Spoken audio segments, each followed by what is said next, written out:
और कानून ने भी संरक्षण दे दिया उनको कि वो बोल सकते, आप नहीं बोल सकते। राजा द्वंद्व में, बोलू कि नहीं बोलू, बोलू कि नहीं बोलू। और बंधु मैं आपसे कह रखता हूं, गुरुदेव फरमाते हैं और जीवन की सच्चाई है कि अपने घर की मजबूरी बाहर कभी मत बोलना। चाहे जैसा घर की समस्या हो, चाहे जैसा घर का प्रॉब्लम हो, उस प्रॉब्लम को घर के अंदर बैठ करके जैसे सुलझाना है सुलझा लो। बाहर से जब भी तुम उसमें किसी को जोड़ लोगे, घर घर नहीं रहेगा, घर घर नहीं रहेगा। कुछ भी कर लो आप परस्पर में, मेरी कोई मना नहीं है, लेकिन बाहर वाले को घर में कभी सहभागी मत करना है। एक पल के लिए सोचो, एक पल के लिए सोचो, यदि कौरव और पांडवों के बीच में शकुनी नहीं आता, यदि कौरव और पांडवों के बीच में शकुनी नहीं आता, तो महाभारत का चित्र क्या बनता है? क्या चित्र बनता है?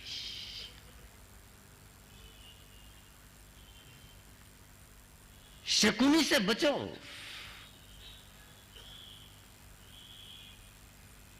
और राजा ने राज बता दिया और मंत्री ने कहा, राजन इसकी क्या बात है, अभी विश्वभूति उद्यान के बाहर हो जाएगा। बोले कैसे? बोले कोई नियम का उल्लंघन नहीं होगा, किसी कानून का उल्लंघन नहीं होगा। मैं विश्वभूति को जाकर के भी नहीं कहूंगा कि तू बाहर हो जाए, और विश्वभूति उद्यान के बाहर हो जाएगा। बाजे बजाने जिनको आते हैं उनको नाचने का हुक्म देने की जरूरत नहीं होती है।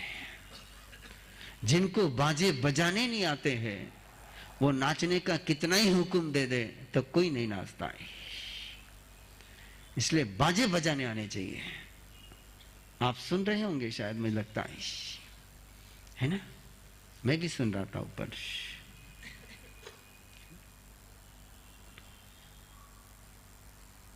वो 22 लोगों की टीम ऐसे बाजे बजा रही है, 11 इधर के 11 उधर के, है ना। वो 22 लोग ऐसे बाजे बजा रहे हैं कि लोग देखो कैसे बेभान होकर के नाच रहे हैं। कुछ सुस्ता है क्या है? और कई भारत पाकिस्तान की टीम नचाने के लिए आ जाए, फिर तो पूरा भारत नचाने वाला चाहिए, बाजे बजाने वाला चाहिए। मंत्री ने राजा को कहा कि हो जाएगा। राजा सत्ता के सिंहासन पर जाकर के बैठ गया। मंत्री ने अपना तंत्र हिलाया और एक घटिका के अंदर, एक मुहूर्त के अंदर एक जासूस दरबार में आ गया। एक जासूस दरबार में आ गए, गुप्तचर दरबार में आ गया और गुप्तचर ने एक लखोटा पेश किया कि सामंत पुरुष सिंह ने सीमा प्रांत पर बगावत कर दी है। पुरुष सिंह सामंत ने सीमांत प्रांत पर बगावत कर दी है और उसकी बगावत को रोका नहीं गया, उसकी बगावत को रोका नहीं गया तो यह बगावत की आग पूरे देश में फैल सकती है। तुरंत मंत्रणा हो गई, युद्ध की भेरी बज गई। और जैसे युद्ध की भेरी बज गई, भेरी की आवाज उद्यान में पहुंची। वीर पराक्रमी विश्वभूति रणभेरी सुनकर के, वीर पराक्रमी विश्वभूति रणभेरी सुनकर के उद्यान में कैसे रह सकता है? उद्यान में कैसे रह सकता है? दौड़ा दौड़ा दौड़ा दौड़ा राजसभा में पहुंचा और पूछा, तात युद्ध की तैयारी अचानक? पूछा उसने राजा से, पूछा उसने राजा से, जवाब दिया मंत्री ने, तुम्हें क्या पता है, तुम्हें क्या पता है? तुम तो रानियों के साथ मस्ती करो, तुम्हें क्या युद्ध से लेना देना है? वीर शस्त्र को झेल जाता है, शब्द उसको घायल कर जाते हैं। कोई जवाब नहीं दिया विश्वभूति ने मंत्री को, केवल तात से पूछा कि तात, कहीं भी जाना होगा युद्ध पर तो मैं जाऊंगा, आप नहीं। और फिर मंत्री ने आग में घी डालते हुए कहा कि पहले जाकर के रानियों को पूछ करके आ जाए। रहा नहीं गया विश्वभूति से। और विश्वभूति ने कहा, पूछने की जरूरत उनकी होती जो जुरू के गुलाम होते हैं। मैं स्वामी हूं, उनका गुलाम नहीं। मैं यहीं से जाऊंगा। राजा को वाक्य चुभ गया। ये स्वामी है, मैं गुलाम। लेकिन कुछ नहीं बोला। विश्वभूति सेना का नेतृत्व करता हुआ चल पड़ा, रानियों को पता ही नहीं। और इधर विशाख नदी इंतजार कर रहा था कि विश्वभूति कब राजमार्ग से कुछ कर जाए। और जैसे विश्वभूति ने राजमार्ग से बाहर चला, राजधानी से बाहर निकला ही नहीं था, सूर्यास्त हुआ ही नहीं था। अभी तो धूल नजर आ रही थी और उसके पहले विशाख नंदी अपने सारे दासी और रानी परिवार के साथ उद्यान में पहुंच गया है।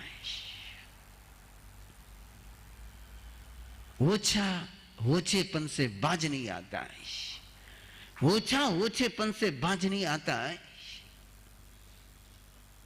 यूं शर्मिंदा किया विश्वभूति के रानी परिवार को कि उनको तो कोई पता ही नहीं था। वो तो ये सोच रहे थे कि अभी आएगा स्वामी, और अचानक भूकंप जैसा, प्रलय जैसा, झंझावात जैसा आ गया।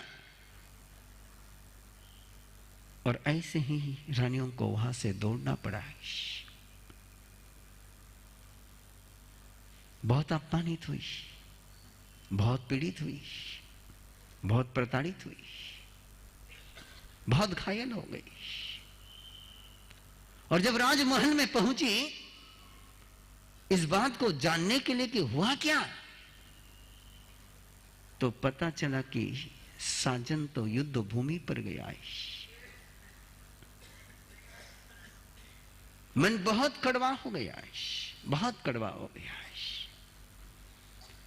समझ सको तो समझ लेना बात को।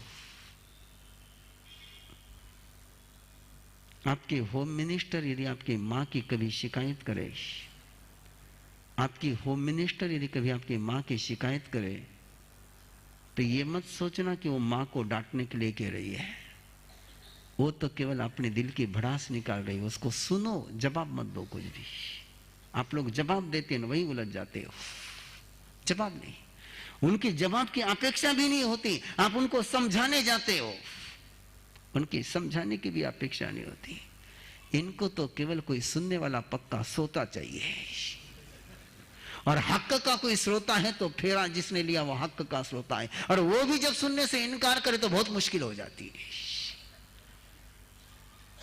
और जब घर पहुंची तो दुख जिसको कहा जा सके हक से, अपमान जिसको कहा जाके हक से, वही गायब है। बोले तो किसको बोले? नहीं, किसी को नहीं बोल सकती। और वही पीड़ा अंदर में छिपाए रखी।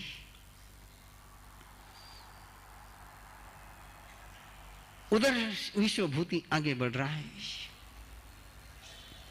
राजदूत को आगे भेज दिया, सामंत पुरुष सिंह के पास संदेशा भेज दिया कि तूने क्या सोच करके बगावत करी है, तेरी हकीकत क्या है, तेरी क्या औकात कि तू मेरे रहते हुए बगावत करे। और सामंत को वो संदेशा जब उसने पढ़ा तो चकरा गया। बोले मैंने कब बगावत करी?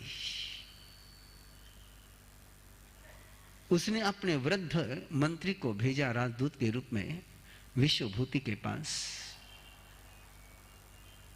और राजदूत ने जाकर के विश्वभूति से कहा कि राजकुमार,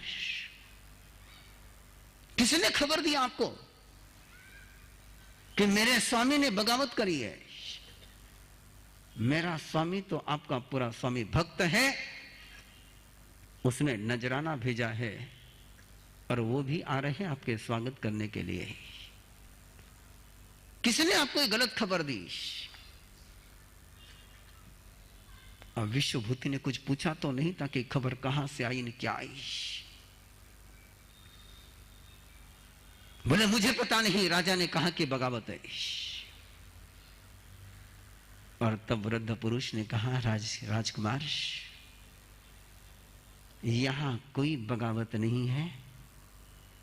बिना बगावत की जहां बगावत बताई जाती है, बिना बगावत के जहां बगावत बताई जाती है, बगावत वही होती है जहां से बताई जाती है।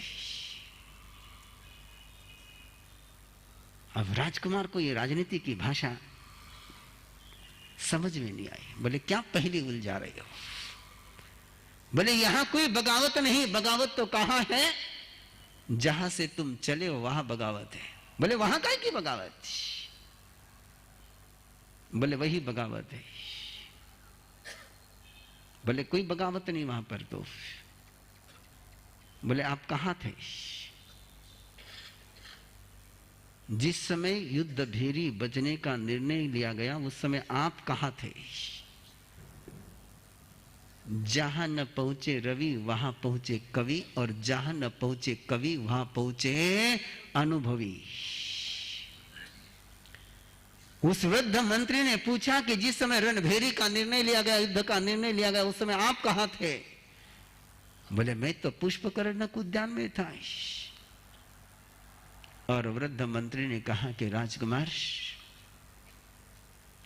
तुम्हें पुष्पकरंडक उद्यान से निकालने के लिए ये सारी बगावत का नाटक खड़ा किया गया है। विश्वभूति को शब्द बर्दाश्त नहीं हुए।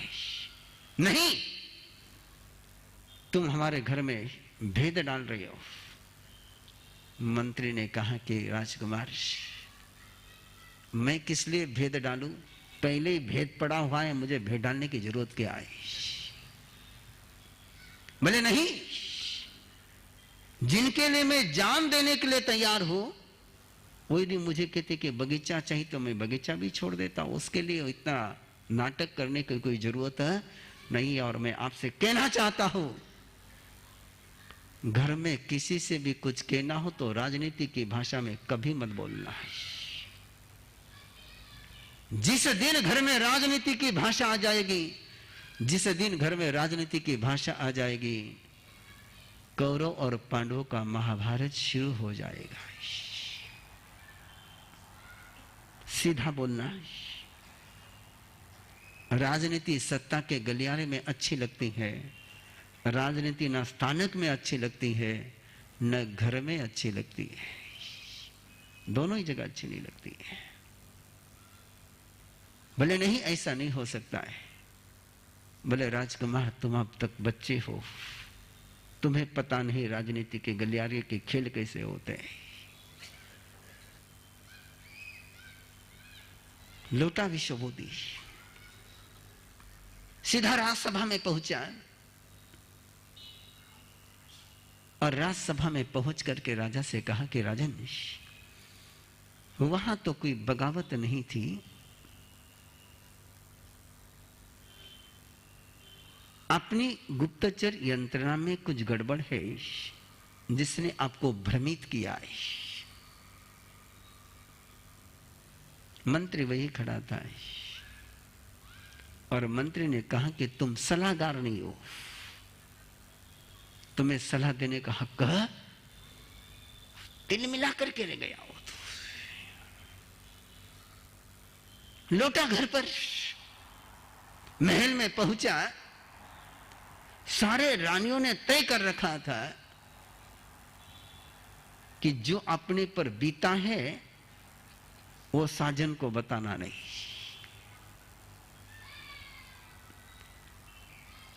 गुरुदेव फरमाया करते थे, बंधुओं, प्रीत वहां पर्दा नहीं, प्रीत वहां पर्दा नहीं, पर्दा प्रीत दोनों साथ, ये रीत नहीं विपरीत है। अपनों से तुम छिपाओगे, अपनों को खो दोगे। अपनों से तुम छिपाओगे, अपनों को खो देंगे। रानियों ने तय कर रखा था कि साजन को कुछ बताना नहीं। और जैसा विश्वभूति आंगन में पहुंचा, राजमहल में पहुंचा, सुबह हुई दूसरे दिन, और रानियों को भी तो बदला लेना था, बदला लेना था कि हमारा जो अपमान हुआ, जो लांछन लगे, जिस तरीके से हमको वहां से निष्कासित किया गया, बदला लेना था। उन्होंने विश्वभूति से कहा कि चलो उद्यान में। अब विश्वभूति को कोई पता नहीं कि विशाखानंदी वहां पर है, उसको पता नहीं। वो चला,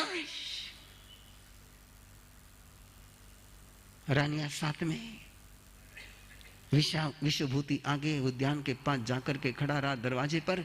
दरवाजा खोले नहीं, दौड़ पड़। उसने कहा, दरवाजा खोल। बोले दरवाजा नहीं खुल सकता है। बोले क्यों? बोले विशाखानंदी अंदर है। और जैसे ये बात सुनी, वृद्ध मंत्री के शब्द मन में गूंजने लग गए। अरे ये बात, रानियां देख रही थी।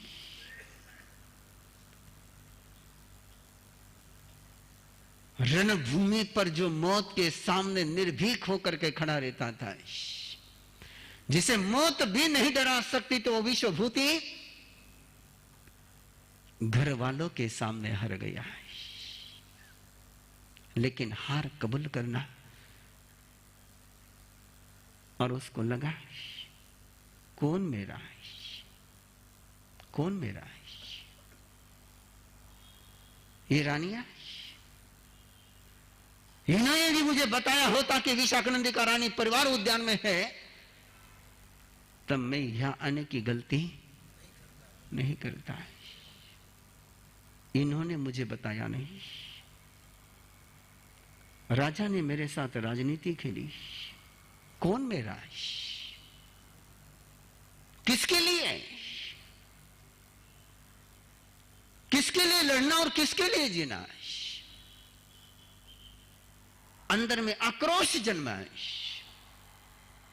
रानियों पर भी गुस्सा आया है, राजा पर भी गुस्सा आया है। घोड़े पर बैठे बैठे ही उद्यान के द्वार पर कविठ का पेड़ था, उसके तने पर लात मारी, पेड़ पूरा हिल गया और कविठ सारे नीचे गिर गए।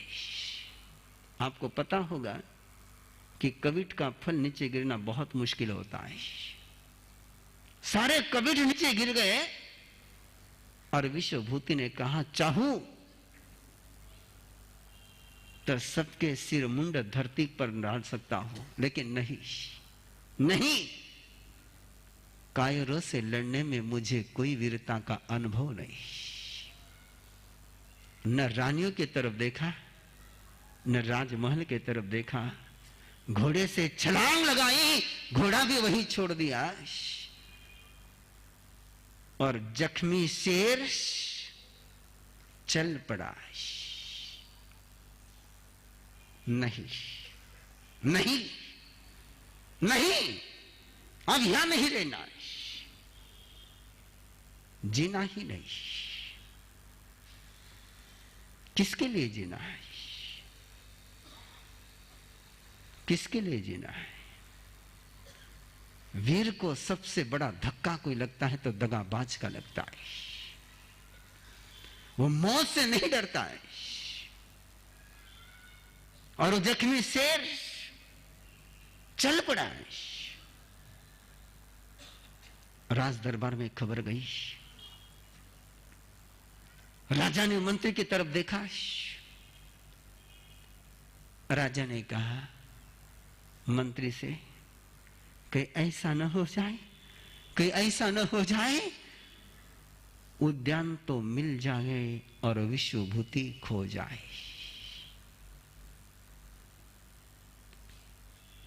बोले नहीं। मंत्री ने कहा ऐसा कुछ नहीं होगा। मंत्री ने पीछे जासूस लगाए, विश्वभूति कहा जाता है, तलाश करना है। और विश्वभूति तो चला जा रहा बेभान, अंदर में तूफान। किस पर भरोसा करो, किस पर भरोसा करो? राजा पर, अपने रानियों पर, अपनी मां पर, अपने पिता पर। यदि किसी एक ने भी मुझे बताया होता कि उद्यान में विशाखानंदी है, विश्वभूति तू जा मत, तो ये अपमान मुझे क्यों झेलना पड़ता है? ये सब उस षड्यंत्र में सहभागी है। नहीं, और वो चला जा रहा है। सामने से आचार्य संभूति विजय का धर्म संघ आ रहा था। संभूति विजय ने देखा कि सामने से एक जख्मी शेर आ रहा है, विश्वभूति आ रहा है। देखा उसके तरफ। जन्म जन्म का जब रिश्ता होता है, जन्म जन्म का जब रिश्ता होता है, तो प्यार उमड़ने के लिए परिचय की आवश्यकता नहीं होती है। और संभूति विजय को विश्वभूति को देख करके लगा कि नहीं,